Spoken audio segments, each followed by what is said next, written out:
Šodien jūsu uzmanībai tiek piedāvāta intervija ar janvāra zvaigznēm, skolniecēm, kas ar saviem sasniegumiem, uzvarām mācību priekšmetos daudzināja mūsu skolas vārdu ne tikai pilsētā, bet arī valsts līmenī.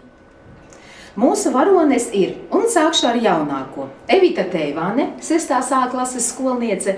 Viņa ieguva 1. vietu pilsētā Latviešu valodas olimpiādē starp latviešu skolām. Evija Medika, 10. A klase, olimpiāde bioloģijā. 1. vieta pilsētā un 3. vieta valstī. Arīna Jirmakova, 11. B klase, 1. vieta franču valodas olimpiādē pilsētā. Un Veronika Ūdre, 2. vieta zinātniski pētniecisko darbu konkursā Latvijas universitātē. Tātad valsts līmenī. Sakiet, meitenes, vai ir viegli iegūt tik augstas vietas tādos prestižos pasākumos? Nē, tas nav viegli, jo mēs sēdējam pa nakti, lai to sasniegtu to vietu. Tas bija sarežģīti, jā. Kā jums, Arīna? Man liekas, ka tas ir vienmēr jāstrādā, lai kaut ko sasniegt, vienalga valsts līmenī vai kaut kā zīme, jā. Tā, Evita? Es ieguldīju ļoti daudz darbu un laiku. Nevit? Es domāju, tas arī ir grūti, jo daudz jāstrādā, lai iegūtu tādu labu vietu. Paldies! Sakiet, lūdzu, kā jūs gatavojāties? Es dzirdēju, ka pa naktīm mācījāties, vai tikai? Es lasu grāmatas, strādāju ar savu skolotāju un visu laiku domāju par olimpiādi. Es arī konsultācijām staigāju un panaktīm arī. Arī mācījāties. Jūs, Evita? Es ar skolotāju strādāju, lasīju grāmatas uz tēmu. Es ilgu laiku sēdēju bibliotēkā, lai atrastu manu informāciju. Un noformētu visu pareizi, jā? Sakiet, lūdzu, kas bija tie cilvēki, kas visvairāk priecājās par jūsu labiem sasniegumiem? Jūsuprāt? Manuprāt, mana skolotāja geogrāfijas Ināra Jasina un arī mani vecāki. Mamma. Mamma? Es un skolotājs. Aha. Es un mamma. Jā, labi, paldies. Es domāju, ka tiešām jūs pašas pirmās bija tās, kas priecājās, ka beidzot darbs ir atalgots. Sakiet, lūdzu, kuriem cilvēkiem jūs gribētu pateikt paldies? Jā, jo saprotams, ka nevarējāt vienas pašas to visu iegūt, un par ko jūs viņiem pateiktu? Es pateiktu paldies skolotājai un mammai, skolotāji par to, ka viņa ar mani strādāja, savu laiku tērēja, mamma par to, ka viņa uztraucās un arī palīdzēja man. Un atbalstīja, jā. Es gribu pateikt paldies savam skolotājam Sergam Zaborovskim, jo viņš ļoti daudz strādā ar mani. Paldies manai skolotājai Jelenai, franču valodas skolotājai, kas man palīdzēja un mani atbalstīja. Es arī gribu lielu pateikt paldies manai geogrāfijas skolotājai, kas sēdēja arī pa nakti pārbaudīja manu darbu. Liels paldies viņai. Paldies, meitenes, jums par interviju. Novēlu arī turpmāk sasniegt labus un augstus rezultātus. Paldies. Mūsdienu digitālajā pasaulē ir ļoti svarīga un plaši pieprasīta datorpratība. Māka strādāt ar dokumentiem, prezentācijām un zīmējumiem, prasme strādāt ar datnēm, spēja izvēlēties un atrast uzdevumiem piemērotus rīkus, prasme meklēt, atrast un saglabāt informāciju, spēja komunicēt, izmantojot e-pastu, sociālos tīklus un fórumus. Kā arī ir ļoti svarīgi pārzināt ētikas un drošības jautājumus virtuālajā vidē.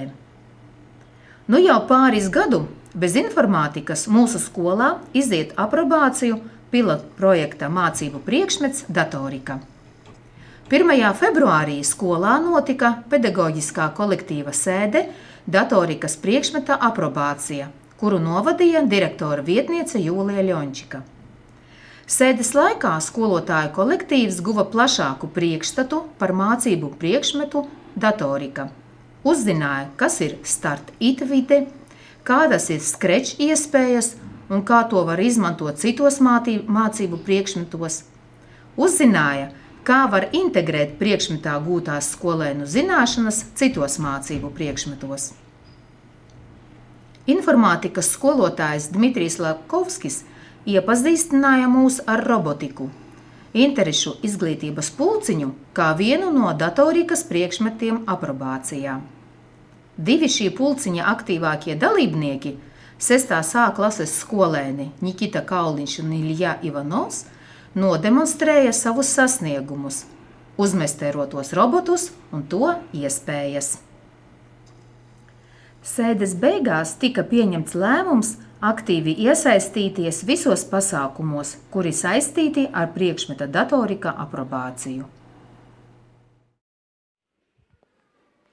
Солдат, закончивший службу, называется дембелем. Ученик, окончивший школу, называется выпускником. Армия, школа, казалось бы, что может их связывать? Однако и солдатов армии, и учеников Долгопилской 3-й средней школы объединяет одно – 100 дней до приказа.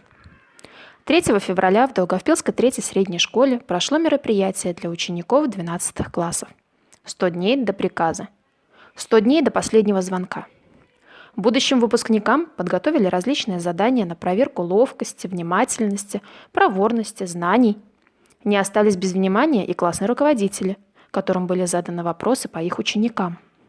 В завершении мероприятия ученики 12 классов дали клятву выпускника и получили повестку к удачной сдаче экзаменов. Каждый год традиционно в нашей школе проходит день встречи выпускников. Больше всего этого дня всегда ждут выпускники юбилейных дат и те, кто закончил школу лишь год назад. Этот год также не стал исключением, и 4 февраля в Долгопилской 3-й средней школе прошла встреча выпускников школы. Мероприятие было открыто речью ведущих, которыми были выбраны ученики 12 класса.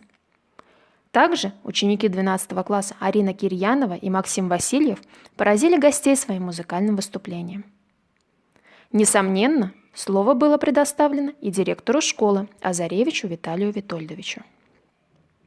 Для выпускников были организованы и развлекательные моменты для того, чтобы узнать, как же хорошо выпускники помнят и знают, а что же такое школа. По традиции, слово было предоставлено и самим выпускникам. Ученикам, которые выпустились в прошлом году, 5, 10, 15, 25, 40 лет назад. Самыми трогательными стали слова выпускников 50-летнего юбилея, которые поделились своими воспоминаниями о школе, своими переживаниями и успехами, которых достигли по окончанию школы, а также вдохновениями, которые передали всем гостям. Раз так, поколение продолжается, эстафета продолжается и нашей школе процветать и дальше. Спасибо вам большое за то, что вы нам разрешили присутствовать здесь. И сегодня мы хотим от имени всех наших выпускников 67-го года подарить школе маленький подарок.